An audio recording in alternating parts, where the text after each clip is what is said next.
अस्सलामुअलैकुम वरहमतुल्लाहि वबरकातुहू। Welcome back to our channel. Video start करने से पहले किसी को भी मेरे वीडियोस पे पीडीएफ फॉर्म में चाहिए तो प्लीज़ मेल करिए, और कोई डाउट, कोई सजेशन या कोई टॉपिक आपको वीडियो में चाहिए तो प्लीज़ कमेंट करिए या मेल करिए। आज जो है हम 10th स्टैंडर्ड का हिस्ट्री का सेकंड चैप्टर पढ़ेंगे, जिसका पार्ट 1 आ चुका है। आज जो है हम पार्ट 2 पढ़ने वाले हैं। और एक बार जो है आप लोग ध्यान में रखिए कि ये जो है शॉर्ट समरी बेस्ड वीडियो है, तो प्लीज़ वीडियो खत्म होने के बाद एक बार चैप्टर ज़रूर रीड करिएगा। और यहाँ पर जो है अलग अलग तारीख नवेस के बारे में, मौरखों के बारे में बताया गया, तो मैंने उसको पॉइंट फॉर्म में लिखी, सिर्फ उनके नाम, किताब और किताब की खासियत। तो आप प्लीज़ चैप्टर ज़रूर रीड करिएगा ताकि आपका कोई पॉइंट मिस ना हो। तो आज जो है हम तारीख नवेसी की भारतीय रिवायत का हम अहद कदीम और अहद वस्ता पढ़ चुके हैं। आज जो है हम जदीद दौर में तारीख नवेसी और बरतानवी अहद की तारीख, जब अंग्रेज़ हमारे मुल्क पर काबिज थे उस वक्त की तारीख पढ़ेंगे। इसमें सबसे पहले है भारतीय महकमा आसार कदीमा, यानी इंडियन आर्कियोलॉजी डिपार्टमेंट, जो हिस्टोरिकल चीज़ की रिसर्च करते हैं। तो इसकी इब्तिदा जो है वो 19वीं सदी में हुई थी अंग्रेज़ों के दौर में, और इसके पहले डायरेक्टर जो थे वो थे अलेक्जेंडर किंगम। और उस वक्त जो है बुद्ध मज़हब की किताब में मज़कूर जो मकामात, यानी बुद्ध मज़हब जो है पुराना तारीख़ी अदब, तारीख़ी माखज़ माना जाता है भारत का, वहाँ पर उस किताब में जो मकामात बताए गए थे उन जगहों पर जो है रिसर्च ज़्यादा होती थी, वहाँ पर ख़ास तवज्जो दी जाती थी। उसके बाद जो है जॉन मार्शल आए, जो 1902 से 1928 तक भारतीय महकमा आसार कदीमा यानी आर्कियोलॉजी डिपार्टमेंट के डायरेक्टर थे। और 1902 से 1928 के बीच में जब उनकी अंडरशिप, उनकी हेड के नीचे जो है हड़प्पा तहजीब की दरियाफ्त हुई, और उसकी रिसर्च से, उसकी खोज से पता चला कि भारतीय तहजीब की तारीख जो है वो 3000 साल कबल मसीह या उससे भी ज़्यादा कदीम है।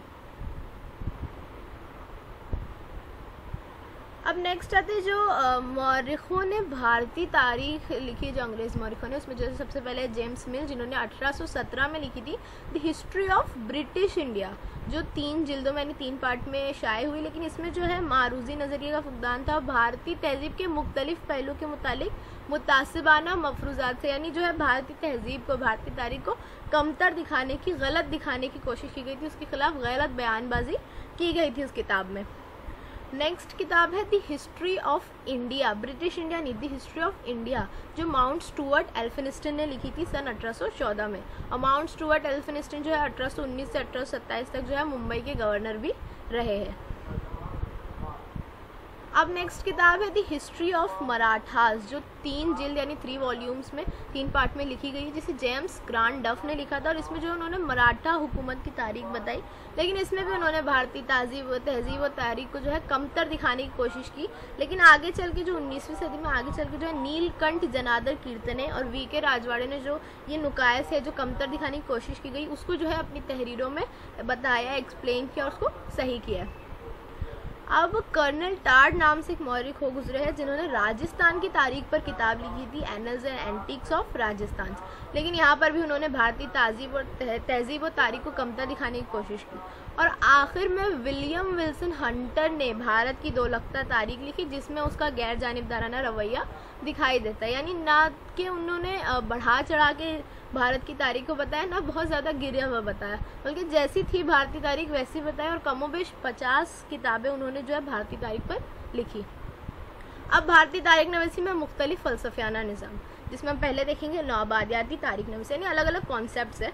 तो नौआबादियाती तारीख नवीसी यानी नौ यानी नया, और आबादी मतलब वही।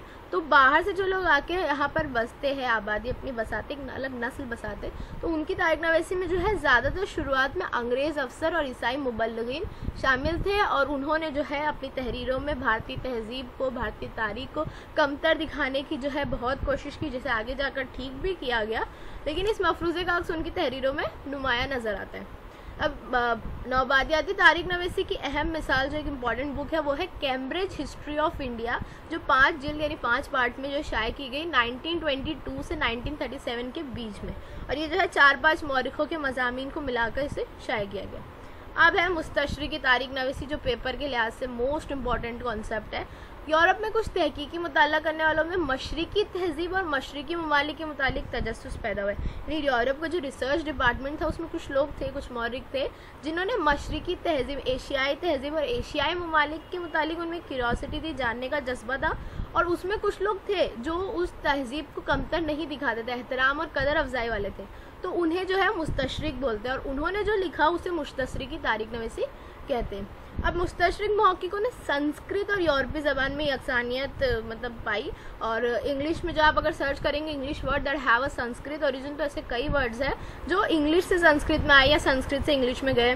तो उनका जो जोर होता था वो वैदिक और संस्कृत अदब पे था, और वहाँ से उन्होंने क्या सोचा कि ये जो ज़बानें हैं इसे किसी इंडो यूरोपियन ज़बान ने जन्म दिया है। अब मुस्तशरिक तारीख नवीस में सर विलियम जॉन्स का नाम जो है बहुत अहमियत का हामिल है। इन्होंने 1784 में कोलकाता में एशियाटिक सोसाइटी की बुनियाद डाली, और वहाँ पर जो है कदीम भारतीय अदब और तारीख का मुताला किया जाता था, ट्रांसलेशंस होते थे। तो वो जो है ओरिएंटलिस्ट थे, यानी मुस्तशरिक तारीख नवीस थे, और वहाँ पर जो उन्होंने एशियाटिक सोसाइटी कायम की वहाँ पर तकरीबन 1 लाख जर्नल वॉल्यूम्स थे और 27,000 किताबें थी जो संस्कृत में थी। उसमें संस्कृत किताबें, कुतबा कुंदे थे, अलग अलग प्रिंट्स, कॉइन्स वगैरह जितने भी संस्कृत माखज़ मौजूद थे भारत में, उन सब का इंदराज जो है वहाँ पर किया गया था। तकरीबन 27,000 माखज़ वहाँ मौजूद थे। अब एक फ्रेडरिक मैक्स म्यूलर नाम जो है मुस्तशरिक तारीख नवीस में काफ़ी अहमियत का हामिल है, जो जर्मन से ताल्लुक़ रखते थे मौर्रिख, और इनका क्या नज़रिया था कि संस्कृत ज़बान हिंद यूरोपीय यानी इंडो यूरोपीय ज़बान की सबसे कदीम शाख है, मतलब सबसे पुरानी ज़बानों में से एक है। और उन्होंने जो है हितोपदेश नामी जो संस्कृत किताब थी उसका भी जर्मन में तर्जुमा किया, और ऋग्वेद का भी जर्मन में तर्जुमा किया, यानी जर्मन ज़बान में उसको भी शाये किया। और इसके अलावा उन्होंने the sacred box of east नाम से, यानी ईस्ट की मशरिक की तारीख और तहजीब के मुतालिक 50 जिल्दों पे मुश्तमिल किताब शाये की, और ऋग्वेद की तालीफ करके उसके अज्जा करके उसको डिटेल में पढ़ के उसे भी 6 जिल्दों में शाये किया। हालिया ज़माने में एडवर्ड सईद नामी मुफक्किर ने, फ़िलासफ़र ने मुस्तशरिकी की तहरीरों में पोशीदा साम्राज्य मुफादात से पर्दा उठाने का काम किया। साम्राज्य यानी एक मुल्क की सरहद से बाहर जाके दूसरे मुल्क के इख्तियारात में दखल अंदाजी करने का अमल जो साम्राज्य होता है, इम्पेरियलिज्म, और ये दखल अंदाजी जोग्राफिया, सियासी, इक्तिसादी तौर पर हो सकती, तो ये एडवर्ड सईद ने बताया। अब कौम परस्त तारीख नवीसी जो भारतीय तारीख में काफ़ी अहमियत रखती है, 19वीं और 20वीं सदी में अंग्रेज़ तालीम याफ्ता भारतीय मौरिखों की तहरीरों में भारत की कदीम सकाफत पर फ़ख्र और भारतीयों में खुदी को बेदार करने का रुझान दिखाई देता है। इनकी तहरीरों को कौम परस्ताना तारीख नवीसी कहते हैं, यानी अंग्रेज़ों के खिलाफ लड़ाई में जो है भारतीयों में खुदी का जज्बा, उनको बेदार करने का जो जज्बा था वो अक्सर किताबों और न्यूज़पेपर के ज़रिए जो है लोगों में फैलाया जाता था। तो 19वीं 20वीं सदी में जो अंग्रेज़ी पढ़े हुए भारतीय मौरिख थे उन्होंने जो है भारत की सकाफत और फ़ख्र बताया, और खुदी को भारत की मतलब भारतीयों के अंदर जज्बा पैदा करने के लिए उन्होंने तहरीर लिखी, तो उसे जो है कौम परस्ताना तारीख नवीसी कहते हैं। और महाराष्ट्र में इस तारीख नवीसी को जो फ़रोग दिया वो है विष्णु शास्त्री चिपलोंकर, और इन्होंने जो अंग्रेज़ अफसरों की लिखी जो कदीम भारत की गलत तारीख थी, जो कमतर बताया गया था, उसकी भी मुखालिफत इन्होंने की। और कुछ अहम कौम परस्त तारीख नवीसी के मौरिख है महादेव गोविंद रानडे, रामकृष्ण गोपाल भंडारकर, विनायक दामोदर सावरकर, राजेंद्र लाल मिश्र, रमेश चंद्र मजुमदार, काशी प्रसाद जायसवाल, राधा कुमुद मुखर्जी, भगवान लाल इंदरजी, वासुदेव विष्णु मेराशी और अनंत सदा शिवार्ते। इसमें जो आप कोई 6 नाम याद रख लीजिएगा, क्योंकि पेपर में वेब में पूछ सकता है ये सवाल। अब क्या आप जानते हैं the rise of the Maratha power किताब में जस्टिस महादेव गोविंद रानडे ने मराठा हुकूमत के उरूज का पस मंज़र तफसील से बयान किया। उन्होंने क्या बताया कि मराठा हुकूमत का उरूज कोई जंगल में अचानक लगने वाली आग नहीं था कि एकदम से, जैसे लोग कहते हैं कि शिवाजी एकदम से आए और मराठा हुकूमत बढ़ गई, तो उन्होंने वही बयान किया कि ऐसा नहीं है।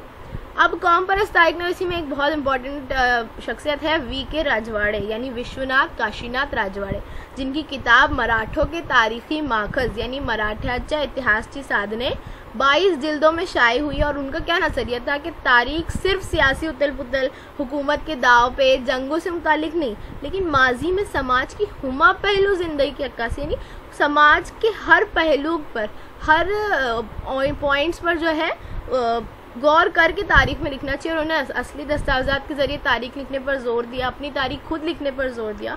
और क्या करते थे, ये जो ज़बानों की तारीख होती थी ना, अल्फाज की तारीख और कवायद वगैरह का मुताला करके मराठी ज़बान में उसको तहरीर करते थे।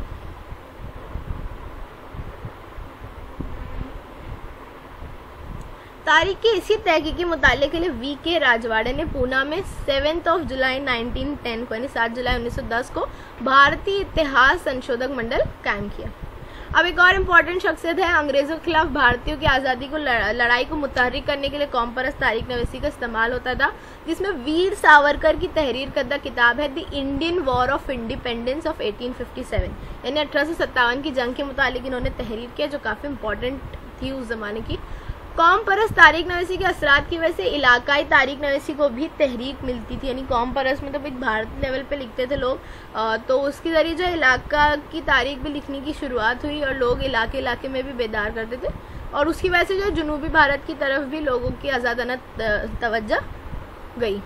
अब माबाद आज़ादी तारीख नवीसी, आज़ादी के पहले तो शाही ख़ानदानों की तारीख लिखी जाती थी, लेकिन आज़ादी के बाद समाजी, साइंसी, माशी, सियासी, मजहबी, तहजीबी हर पहलू की तारीख का मुताला करने की ज़रूरत थी ताकि लोगों को उसके बारे में मालूम हो। तो इसके बाद जो है 3 रुझानात मिले, मार्क्सवादी तारीख, महरूमों की तारीख और निसाई तारीख। अब इसमें हम मार्क्सवादी तारीख नवीसी देखेंगे जो कॉल मार्क्स के नज़रिए पर थी, तिब्बती कशमकश के नज़रिए पर है। मार्क्सवादी तारीख नवीसियों की तहरीरों में माशी निज़ाम में ज़राए पैदावार, तरीका और पैदावारी अमल में इंसानी ताल्लुकात को मरकज़ी हैसियत हासिल थी, यानी कि माशी निज़ाम में कोई भी जो सोर्सेज है, फिर वो कैसे तरीका है और कैसे चीज़ें बन रही है, उसमें जो इंसानी ताल्लुकात जो है मेन है, और हर समाजी वाक़े का आम लोगों पे जो असर होता है वो जो है मार्क्सवादी तारीख नवीसी उसका तज्ज़िया करती है। और मार्क्सवादी तारीख नवीसियों ने ज़ात पात के निज़ाम में होने वाली तब्दीली जो भारत में थी उस पर भी गौर किया। अहम मार्क्सवादी तारीख नवीसी के मौर्रिख है दामोदर धर्मानंद कोसंबी, कॉमरेड श्रीपाद अमृत डांगे, रामशरण शर्मा और कॉमरेड शरद पाटिल।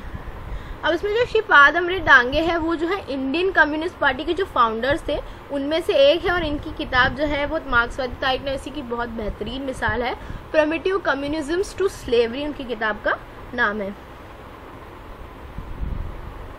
अब है महरूमों की तारीख। तो इटली के एक फ़लसफ़ी थे एंटोनियो ग्राम, उनके ख्यालात थे कि महरूम तबकात की तारीख रखने की इब्तिदा जो है मार्क्सवादी तारीख नवीसी के सिलसिले में होती, क्योंकि मार्क्सवादी में तारीख नवीसी में भी जो है इंसानी ताल्लुकात को, इंसानों को मरकज़ी हैसियत हासिल थी। महरूमों की तारीख यानी निचले ज़ात के, निचले तबकात की तारीख थी, और तारीख नवीसी की इब्तिदा समाज के निचले तबकात के आम लोगों से होनी चाहिए, क्योंकि असल में समाज में जो कुछ बीतती है वो उन लोगों पर बीतती है, और जो ऐसी तारीख है महरूम तबकात की तारीख नवीसी उसमें अवामी रिमायत एक अहम माखज़ है। अब भारत में महरूमों की तारीख को एक अहम नज़रिया दिलाया रंजीत गुहा ने, उन्होंने किताब लिखी थी सबल्टन स्टडीज़ रीडर जो 1986 से 1995 के महरूमों के मुतालिक थी। अब महात्मा ज्योतिबा फुले भी, उनकी किताब गुलामगिरी थी जिसमें उन्होंने निचली ज़ातों की तारीख को नए सिरे से लिखा, और मज़हब के नाम पर जो ख़वातीन और निचले तबकात की जो जुल्म होता था जो लोगों पर, उसकी तरफ भी तवज्जो मबज़ूल करें। और डॉक्टर बाबा साहब अम्बेडकर जिन्होंने दलित के लिए जो कुछ किया वो कम ही है, और उन्होंने जो है हु वर द शूद्र यानी शूद्र कौन थे, कहाँ से आए, कैसे वो शूद्र बने, उस पर किताब लिखी, और अनटचेबल्स यानी अछूतों के मुतालिक लिखी, जिसमें उन्होंने बताया कि भारत की तहजीबी और सियासी तामीर में दलित तबके का क्या हिस्सा है। अब है निसाई तारीख नवीसी। तो इब्तिदा में तो जैसे हम सब जानते हैं कि भारत की तारीख नवीसियों में मर्द मुहक्किकीन थे, जिसकी वजह से जो ख्वातीन के कारनामे थे वो नज़रअंदाज होते थे, और ख्वातीन का जो अदब था उस पर उसको जमा करके उस पर तहकीक भी ज़रूरी थी, ख्वातीन को भी आगे बढ़ाना था, उनकी तरक्की ज़रूरी थी। तो इस वजह से जो है निसाई तारीख नवीसी की इब्तिदा हुई, ताकि ख्वातीन की भी अपनी एक तारीख हो और एक उनके अंदर एक जज्बा भी होगा, उनकी तरक्की भी होगी उस वजह से। तो इसमें जो है ताराबाई शिंदे की किताब थी स्त्री पुरुष तुलना, जो अव्वलीन निसाई तसनीफ जो है उसे तस्लीम किया गया, और ये जो है 19वीं सदी में तहरीर की गई थी। इसमें उन्होंने जो मर्दों को फ़ौक़ियत देने वाला समाजी निज़ाम है, यानी हर चीज़ में मर्द ही आगे रहेंगे, मर्द पढ़ाई करेंगे, मर्द जॉब करेंगे, औरतें कुछ नहीं कर सकती, इस समाजी निज़ाम और ज़ात पात की मुखालिफ उनकी तहरीरें थी। और एक किताब अहम गुजरी है the high cast Hindu women, जिसे पंडिता रमाबाई ने 1888 में लिखा था। अब आज़ादी के बाद के दौर में जो तहरीरें लिखी गई उसमें ख़वातीन के साथ जो घर और कामकाज की जगह जो सलूक था और सियासी मसावत का हक़ था, ऐसे मौज़ूआत पर भी लिखी जाने लगी। एक किताब है crossing thresholds feminist essays in social history, social history में औरतों के मुतालिक मजमून, जिसे मीरा कोसंबी ने लिखा है। और उस ज़माने की जो फ़ाल ख़वातीन थी ना, जैसे पंडिता रमाबाई, रुकमाबाई, जो फलाह बहबूद के लिए काम करती थी, उनकी ज़िंदगी के मुतालिक जो है मीरा कोसंबी ने लिखा है। सिर्फ यही किताब नहीं बल्कि उन्होंने ख़वातीन की तारीख पर जो है कई किताबें लिखी है और 2015 में ही उनका इंतकाल हुआ था। अब एक किताब है जो काफ़ी इंपॉर्टेंट है दलित तबके के लिहाज से, writing caste, writing gender, reading Dalit women testimonies, यानी कि ज़ात और जेंडर के मुतालिक जो भेदभाव किया जाता है उस पर उन्होंने लिखा कि दलित वुमेन के क्या उस पर थे।